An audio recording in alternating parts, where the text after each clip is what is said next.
Good morning everybody. Class 7 अपना topic चल रहा था शब्द ज्ञान। शब्द ज्ञान वाले टॉपिक में कहीं किसी को प्रॉब्लम है तो आप मेरे नंबर पर कांटेक्ट करना और पूछना। अब देखेंगे अपन प्रयोग के आधार पर, अर्थ के आधार पर अपन पढ़ चुके हैं सार्थक और निरर्थक।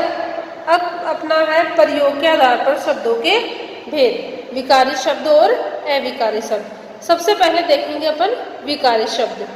जिन शब्दों का रूप लिंग वचन कारक आदि के कारण परिवर्तित होता है उन्हें क्या कहते हैं? विकारी शब्द कहते हैं। कि जिन शब्दों का रूप लिंग वचन और कारक आदि के कारण क्या होता है, उनमें परिवर्तन आता है, तो वो कौन से शब्द कहलाते हैं?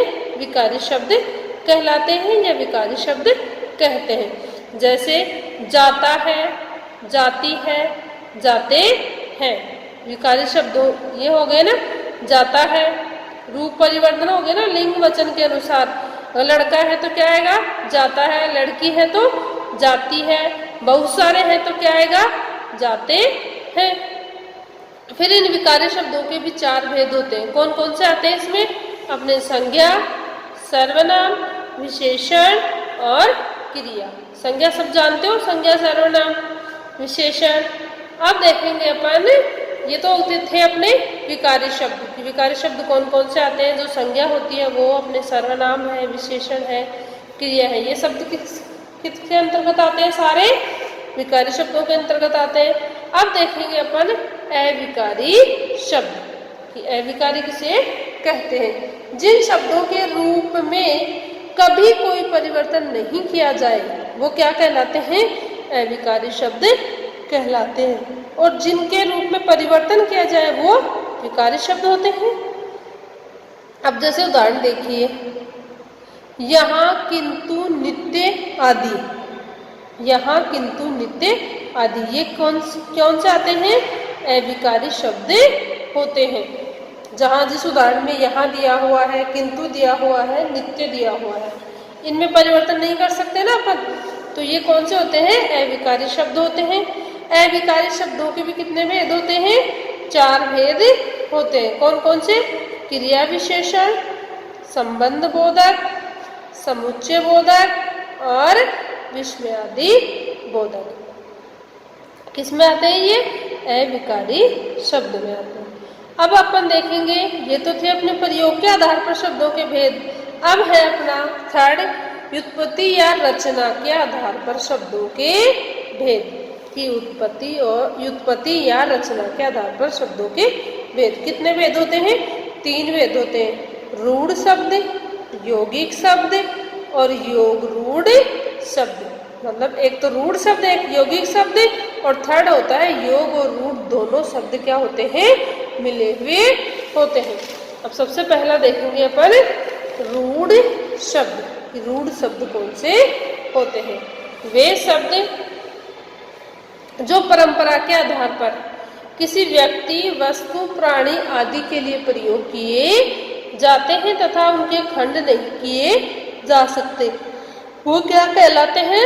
रूढ़ शब्द कहलाते हैं। जैसे घर है, घर, पानी, सूर्य, कान, नाक, ये क्या है? परंपरा से चले हुए आ रहे हैं, घर है। और किसी वस्तु, व्यक्ति, प्राणी आदि के लिए प्रयोग किए जाते हैं, इनके खंड नहीं किए जा सकते। खंड करेंगे तो इनका अर्थ ही नहीं निकलेगा।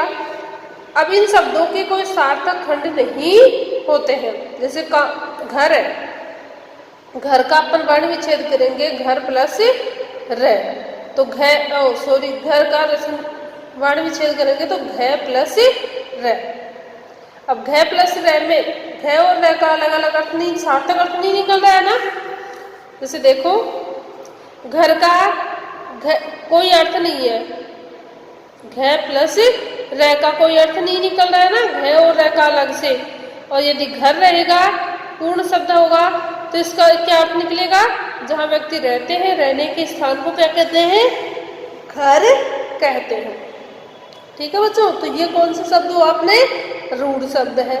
अगला देखो, जैसे पानी शब्द है। पानी शब्द का वर्ण विच्छेद किया, पा प्लस नी, कोई अर्थ नहीं है। और पानी शब्द का अर्थ क्या होगा? पीने का पदार्थ है ये। तो ये कौन से शब्द होते हैं? रूढ़ शब्द होते हैं जो परंपरा के आधार पर किसी व्यक्ति, वस्तु, प्राणी आदि के लिए प्रयोग किए जाते हैं तथा उनके खंड नहीं किए जाते, वो कौन से शब्द होते हैं? रूढ़ शब्द होते हैं। अब देखो बच्चों, यौगिक शब्द, वो तो थे रूढ़ शब्द, अब है यौगिक शब्द। जो शब्द दो या दो से अधिक शब्दों के योग से निर्मित होते हैं, बनते हैं, वो क्या कहलाते हैं? यौगिक शब्द कहलाते हैं। और इनके सार्थक खंड भी होते हैं। रूढ़ में खंड नहीं होते और यौगिक में सार्थक खंड होते हैं। अब जैसे देखिए, भोजनालय, भोजनालय भोजन का घर, ठीक है।